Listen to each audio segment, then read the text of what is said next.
สวัสดีครับวันนี้ผมจะพามาซ่อมเตารีดของยี่ห้อฟิลิปนะครับอาการเสียที่ลูกค้าแจ้งนะครับลูกค้าแจ้งว่าไฟเข้านะครับแต่ไอน้ำไม่ออกเดี๋ยวจะพาเปิดเครื่องดูก่อนครับเสียบปลั๊กและเปิดเครื่องครับเมื่อเปิดเครื่องนะครับจะมีไฟแสดงสถานะไฟสีแดงติดสว่างขึ้นมานะครับ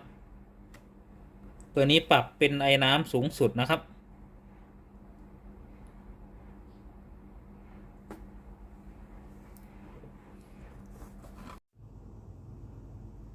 ปกติน่าจะมีไอน้ำออกมาหน้าเตาฝั่งนี้แล้วนะครับเพราะเปิดเครื่องนานแล้วไม่มีไอน้ำออกมาฝั่งนี้เลยนะครับเดี๋ยวรอดูสักพักหนึ่งครับ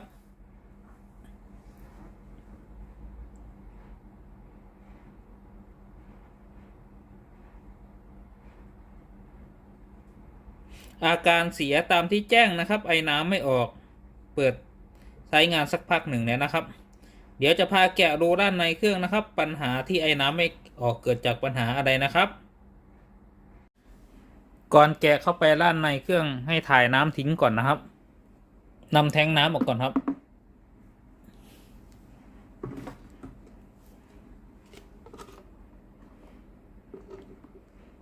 หมุนเพื่อถ่ายน้ำทิ้งนะครับถ้าเครื่องร้อนอยู่ก็รอให้เครื่องเย็นก่อนนะครับ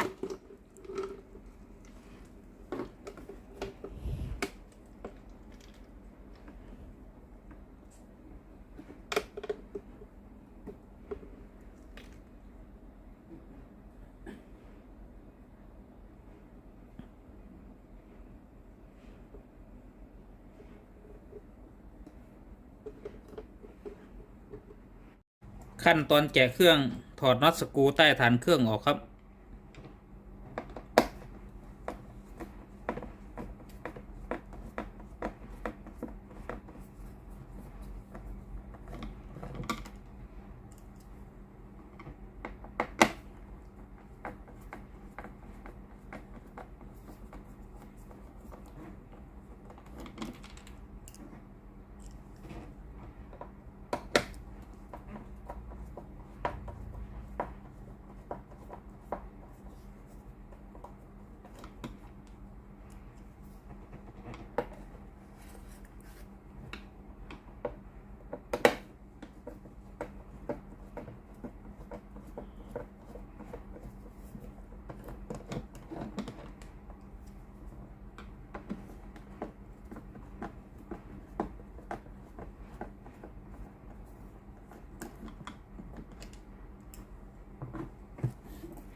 นำฐานเครื่องออกครับ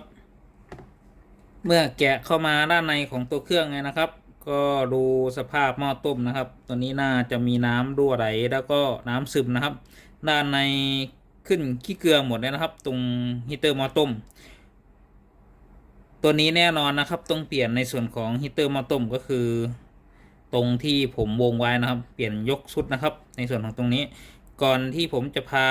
เปลี่ยนในส่วนของฮีเตอร์หม้อต้มนะครับเดี๋ยวผมจะพาถอดออกมาแล้วก็มาดูระบบไฟและระบบการทำงานของตัวเครื่องก่อนนะครับ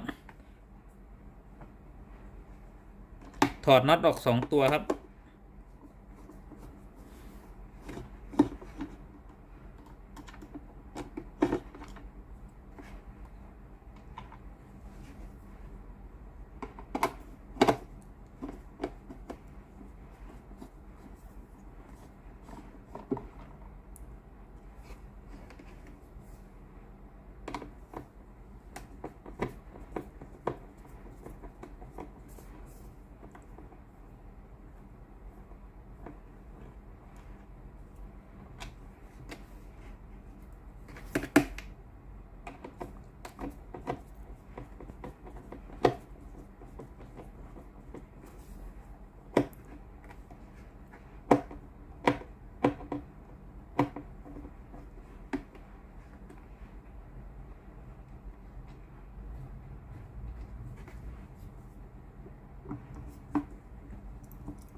ถอดปุ่มปรับออกก่อนครับ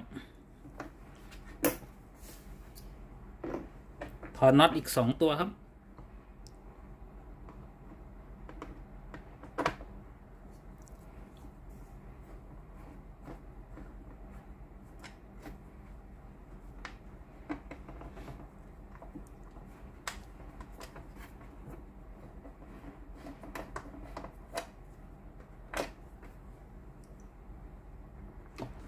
เดี๋ยวนำฮีตเตอร์ออกนะครับ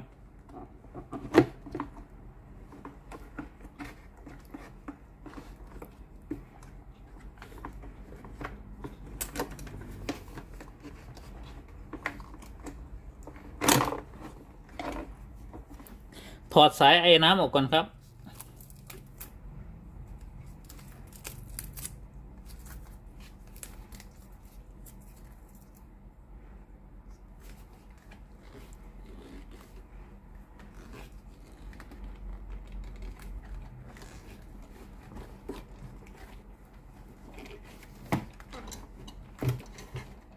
หลังจากที่เราแกะหม้อต้มออกจากตัวโครงเครื่องเสร็จเรียบร้อยแล้วนะครับเรามาดูสภาพตัวหม้อต้มนะครับตัวนี้สภาพเข้าสนิมหมดแล้วนะครับแล้วก็เป็นขี้เกลือหมดแล้วต้องเปลี่ยนใหม่ยกชุดนะครับหม้อต้มใหม่ที่สั่งซื้อมาจากบริษัทครับมาดูตำแหน่งอะไรคร่าวๆครับตำแหน่งที่ผมวงไว้นะครับตัวนี้เป็นโทโมสตัตนะครับตัวนี้จะคอยตรวจสอบในส่วนของหม้อต้มนะครับไม่ให้หม้อต้มร้อนเกินค่าที่กำหนดนะครับถ้าในส่วนของหม้อต้มร้อนเกินค่าที่กำหนดนะครับจะคอยตัดไฟไม่ให้มาเลี้ยงในส่วนของฮีเตอร์นะครับมาดูตำแหน่งขาฮีเตอร์นะครับที่ผมวงกลมไว้นะครับตัวนี้ฮีเตอร์ทั้ง4ขานะครับตัวนี้เป็นอุปกรณ์ที่ให้ความร้อนแก่ชิ้นงานนะครับถ้าฮีเตอร์ขาดหรือรั่วตรงกาวนะครับตัวนี้จะไม่ร้อนนะครับตำแหน่งโทโมฟิลที่ผมวงไว้นะครับตัวนี้ทำหน้าที่ป้องกันไฟเกินไฟกระซากนะครับหรือในส่วนของความร้อนที่ตัวหม้อต้มเกินนะครับจะตัดวงจรไฟไม่ให้เข้าเครื่องนะครับในส่วนของโทโมฟิลจะแตกต่างจากโทโมสตัตก็คือถ้าความร้อนเกินในส่วนของโทโมฟิลตัวนี้จะตัดวงจรออกเลยและก็จะไม่สามารถต่อวงจรคืนได้ส่วนโทโมสตัตนะครับจะคอยตัดต่อวงจรเมื่ออุณหภูมิถึงตัวที่โทโมสตัตกำหนดตัวนี้ก็จะตัดวงจรไฟฟ้านะครับแต่เมื่อในส่วนของหม้อต้มเย็นนะครับตัวนี้ก็จะต่ออัตโนมัติมาดูอะไรนะครับตัวนี้เป็นสวิตช์ปรับเลือกในส่วนของฟังก์ชันการใช้งานนะครับก็คือจะต่อให้กับฮีเตอร์นะครับว่าให้ฮีเตอร์1ทำงานหรือฮีเตอร์2และ1ทำงานพร้อมกันนะครับเป็นตัวเลือกปรับตั้งในส่วนของไอ้น้ำนะครับอธิบายหลักการทำงานคร่าวๆของตัวเครื่องนะครับ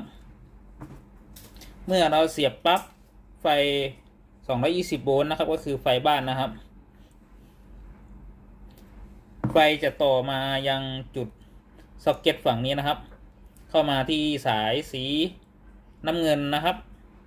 สายสีน้ำตาลแล้วก็สายสีเหลืองเขียวนะครับออกมาฝั่งนี้นะครับอธิบายสายสีน้ำเงินก่อนนะครับสายสีน้ำเงินเส้นใหญ่นะครับจะต่อเข้ามาที่โทโมสตัตนะครับก็คือตัวกลมๆนะครับออกจากโทโมสตัตนะครับก็จะต่อเข้าที่ขาฮีเตอร์นะครับทางสายสีแดงนะครับเข้าขาฮีเตอร์2ขานะครับ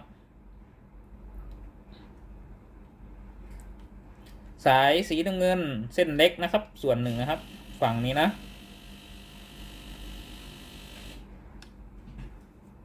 จะต่อมาที่หลอดไฟนะครับก็คือหลอดไฟฝั่งนี้นะครับเป็นหลอดไฟแสดงสถานะเครื่องนะครับสายไฟ AC นะครับหลอดไฟตัวนี้หลอดไฟจะยังไม่ติดสว่างนะครับเพราะยังไม่ครบวงจรอธิบายสายสีน้ำตาลนะครับสายสีน้ำตาลส่วนหนึ่งจะต่อเข้าที่โทโมฟิลนะครับที่มีสงวนหุ้มสีขาวนะครับออกจากโทโมฟิลนะครับจะต่อย้อนมาที่ซ็อกเก็ตฝั่งนี้นะครับซ็อกเก็ตฝั่งนี้นะครับออกจากซ็อกเก็ตฝั่งนี้ต่อเข้ามายังสายสีน้ำตาลเส้นเล็กนะครับและต่อเข้ามาที่วอลลุ่มเป็นวอลลุ่มปรับ ความร้อนนะครับตัวนี้หลอดไฟจะยังไม่ติดสว่างนะครับหลอดไฟแสดงสถานะเครื่องพร้อมใช้งานนะครับจะยังไม่ติดสว่างขึ้นมานะครับเพราะรอการปรับวอลลุ่มนะครับก็คือวอลลุ่มตัวสีขาวๆนะครับเมื่อมีการปรับวอลลุ่มนะครับมาตำแหน่งที่ผมวงไว้ไฟจากสายสีน้ำตาลฝั่งนี้นะครับจะต่อสวิตช์มาที่สายสีขาวฝั่งนี้นะครับผ่านในส่วนของรีซิสเตอร์นะครับ1ตัวแล้วเข้ามาที่หลอดไฟแสดงสถานะนะครับหลอดไฟจะติดสว่างขึ้นมานะครับส่วน1สายสีขาวนะครับจะต่อย้อนมาที่ขาฮีตเตอร์นะครับฮีตเตอร์ฝั่งนี้นะครับสายสีขาวครบวงจรนะครับตัวฮีตเตอร์ก็จะเริ่มร้อนขึ้นมานะครับกรณีที่เราปรับความร้อนสูงสุดนะครับตำแหน่งที่ผมวงกลมไว้นะครับไฟที่ต่ออยู่ที่สายสีน้ำตาลนะครับก็จะต่อสวิตช์มาที่สายสีขาวนะครับแล้วก็สายสีดำนะครับตำแหน่งสายสีดำนะครับตัวนี้ก็จะต่อเข้ามาที่ข้อต่อฝั่งนี้นะครับ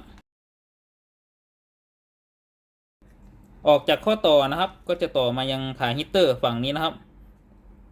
ส่วนสายสีขาวก็จะต่อมาฮีตเตอร์ฝั่งนี้นะครับเมื่อฮีตเตอร์มีไฟต่อมาเลี้ยงครบวงจรทั้ง2ขานะครับความร้อนของฮีตเตอร์จากเดิมที่ทำงานแค่ขดเดียวนะครับจะทำงานเพิ่มเป็น2ขดทำให้ความร้อนเพิ่มขึ้นไอน้ำออกมาที่หน้าเตาก็จะมีปริมาณเพิ่มขึ้นนะครับหลักการทำงานคร่าวๆของระบบไฟมีแค่นี้นะครับเดี๋ยวเรามาดูระบบน้ำเข้าเครื่องกันนะครับว่าระบบน้ำเข้ามาที่หม้อต้มเข้ามาได้ยังไงนะครับเมื่อเรารู้ระบบไฟฟ้าแบบคร่าวๆไว้นะครับต่อไปเรามาดูระบบน้ำนะครับระบบน้ำเริ่มต้นตั้งแต่แทงน้ำนะครับเวลาเราเติมน้ำนะครับให้หมุนปุ่มออกก่อนนะครับแล้วก็เติมน้ำเข้าไปในแทงน้ำนะครับตำแหน่งที่ผมวงกลมไว้ที่ตัวเครื่องนะครับตรงนี้จะเป็นเดือยยื่นออกมานะครับให้ดูในส่วนของตัวปิดแทงน้ำนะครับตรงสีขาวนะครับก็คือตรงนี้นะครับตรงนี้จะกดโลนในส่วนของตัวเดือยด้านล่างนะครับก็คือตำแหน่งนี้นะครับเวลาวางแทงน้ำลงไปนะครับตัวนี้น้ำก็จะสามารถลงไปที่ตัวเครื่องได้นะครับขณะที่เรายกแทงน้ำออกจากตัวเครื่องนะครับตัวซีนยางตัวนี้ก็จะปิดสนิทนะครับน้ำก็จะไม่สามารถไหลกลับไปได้นะครับตรงด้านในนะครับตรงนี้จะเป็นช่องน้ำนะครับตำแหน่งที่ลูกศรตรงนี้คือน้ำเข้าไปในส่วนของตัวหม้อต้มนะครับเดี๋ยวมาดูด้านในหม้อต้มครับมาดูตำแหน่งที่ผมวงไว้นะครับตัวนี้เป็นท่อยางนะครับน้ำจะผ่านจากแทงน้ำเข้ามาในส่วนของท่อยางฝั่งนี้นะครับแดกก็เข้าไปในส่วนของหม้อต้มเพื่อต้มให้เป็นไอน้ำนะครับท่อยางที่ผมวงกลมไว้อีกฝั่งหนึ่งนะครับตัวนี้เป็นท่อยางสายสำหรับต่อไปยังตัวเดนน้ำทิ้งนะครับก็คือปล่อยน้ำทิ้งนะครับตำแหน่งพลาสติกที่ผมวงกลมไว้นะครับเป็นทางน้ำเข้าไปยังฮีตเตอร์หม้อต้มนะครับน้ำก็จะเข้าไปในหม้อต้มนะครับแต่เข้าปริมาณน้ำไม่ค่อยมากนะครับแล้วหม้อต้มก็จะเริ่มต้มให้กลายเป็นไอน้ำนะครับไอน้ำก็จะออกมารูฝั่งนี้นะครับเนื่องจากว่า2ฝั่งนี้เราปิดตายไว้นะครับไอน้ำไม่สามารถย้อนขึ้นมาได้นะครับน้ำก็จะออกด้านบนตำแหน่งที่ผมวงกลมไว้นะครับตัวนี้เป็นทางน้ำออกนะครับก็คือเวลาเราปล่อยน้ำทิ้งนะครับพวกคราบสกปรกอะไรก็จะออกมาฝั่งนี้นะครับขั้นตอนประกอบเครื่องครับเราก็ใส่ในส่วนของสายท่อน้ำเข้าไปในวงจรหม้อต้มก่อนครับ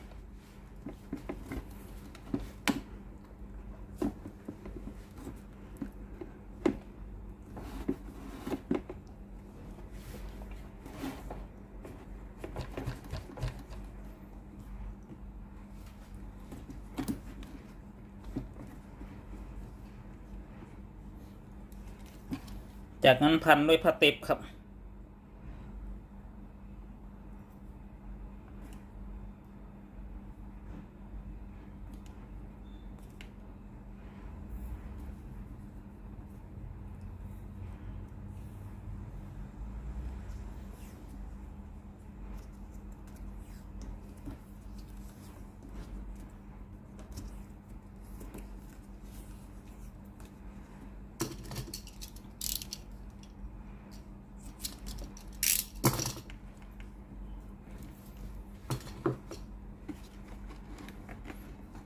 ใส่เข้าไปในวงจรโครงเครื่องครับ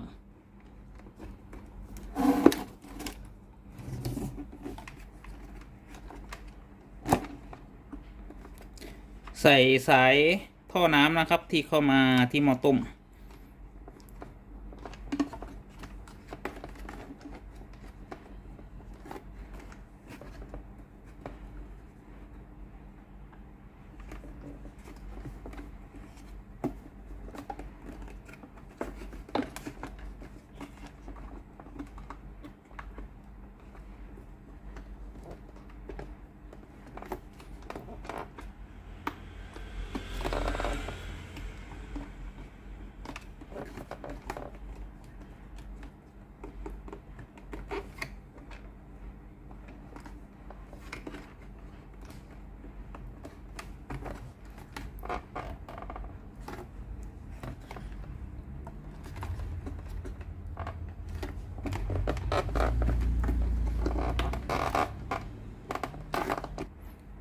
ขันน็อตอีก2 ตัวครับ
ยึดน็อตอีก1 ตัวครับ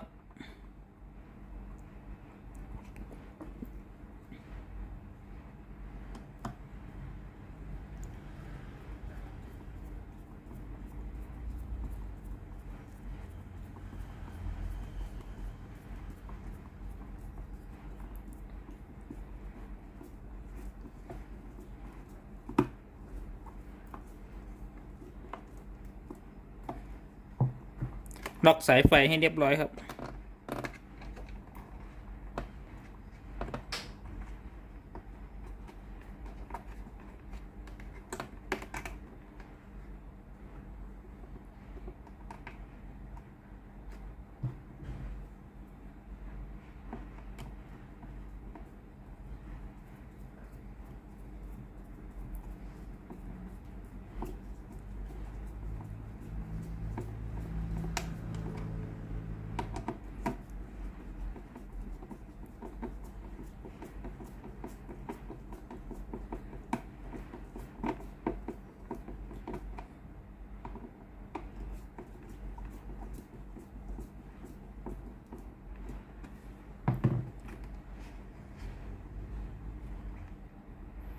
จากนั้นจ้ำสายไฟครับ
เก็บสายไฟให้เรียบร้อยครับ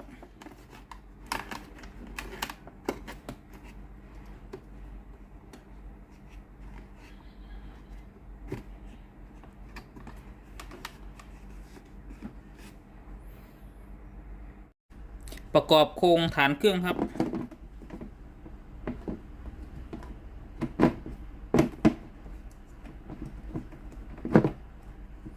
ขันน็อตให้เรียบร้อยครับ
หลังจากที่ประกอบเครื่องเสร็จเรียบร้อยแล้วนะครับเดี๋ยวมาเทสระบบเครื่องอีกครั้งหนึ่งเสียบปลั๊กครับปรับอุณหภูมินะครับตัวนี้ผมจะปรับไว้ที่ไอ้น้ำออกสูงสุดนะครับเดี๋ยวรอดูสักพักหนึ่งนะครับว่าจะมีไอ้น้ำออกที่หน้าเตารีดหรือเปล่าเริ่มมีไอ้น้ำออกที่หน้าเตารีดแล้วนะครับ